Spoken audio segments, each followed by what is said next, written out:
فرماتے ہیں ارے قربان جاؤ نبی کی شان پر, نبی کی محبت پر, قربان جاؤ نبی کے دین پر. اعلیٰ حضرت فرماتے ہیں اب ہم نے تو اس میں کچھ کیا نہیں. ارے ایک شخص وہ ہے جو میرے حضور پر کثرت سے درود پڑھتا ہے, اس کے جسم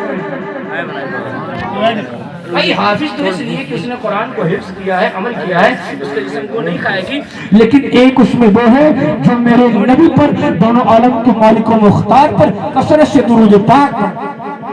جی تیز بولے تھوڑا, آپ کو بتائیں تبے تھوڑا اتو دنیا جسے جانتی ہے نام ہے حضرت سفیان ثوری رحمۃ اللہ تعالی علیہ. وہ فرماتے ہیں کہ میں اپنے والد کے ہمراہ اپنے باپ کے ساتھ میں خانہ کعبہ کا طواف کرنے کے لیے گیا. جب میں خانہ کعبہ کا طواف کر رہا تھا, خانہ کعبہ کا طواف کر رہا تھا, وہ کہتے ہیں میں نے ایک شخص کو دیکھا جو خانہ کعبہ کا طواف تو کرتا ہے لیکن قدم قدم پر درود پاک کا ورد کرتا ہے. تسبیح تحلیل کو چھوڑ کر درود پاک کا ورد کرتا ہوا چلا جا رہا ہے. تسبیح کو نہیں پڑھ رہا ہے, تحلیل کو نہیں پڑھ رہا ہے, درود پڑھ رہا ہے. ارے زیادہ زومنگ نہ کر, زیادہ نہ زومنگ. طواف تو خانہ کعبہ کا کرتا ہے لیکن تسبیح و تحلیل کو چھوڑ کر درود پاک کا ورد کرتا ہے. اس کی کوئی خاص وجہ ہے, اس کا کوئی خاص مقام ہے. تو حضرت سفیان ثوری کہتا ہے اس شخص نے جواب دیا تم ہاؤ کون؟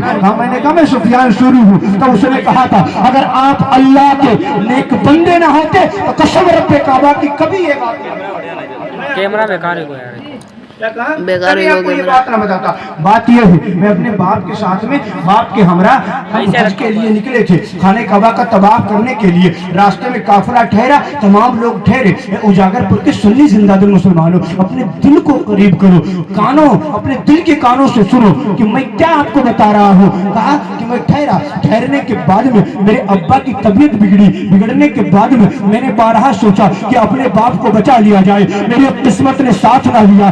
میرے باپ کا انتقال ہو گیا. جب میرے والد محترم کا انتقال ہوا گناہوں کی وجہ سے میرے باپ کا چہرہ کالا پڑ گیا. میں پریشان تھا, میں حیران تھا. میرا باپ اتنا گناہگار تھا, اتنا گناہگار تھا کہ گناہوں کی وجہ سے میرے باپ کا انتقال ہوا, چہرہ کالا پڑ گیا, چہرہ سیاہ پڑ گیا.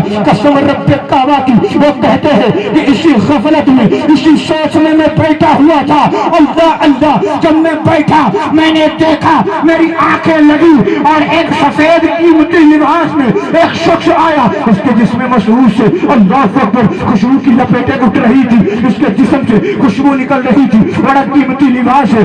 اس نے میرے باپ کے چہرے سے ایک پردے کو ہٹایا, انگلی کا اشارہ کیا. جو ابھی تک میرے باپ کا چہرہ کالا تھا وہ سفید ہو گیا. وہ کہتے ہیں غریب البطنی میں وہ شخص جانے لگا. میں نے اس کے دامن کو پکڑا اور پکڑ کر کہا غریب البطنی میں میرے ابا کی حفاظت کرنے والے ذرا جاتے جاتے یہ تو بتاتا جا تو ہے کون, تیرا نام کیا ہے؟ اجاگر پور والوں. تو اس نے کہا تھا میں کوئی اور نہیں ہوں بلکہ عبداللہ کا بیٹا آمنہ کا لال محمد رسول اللہ.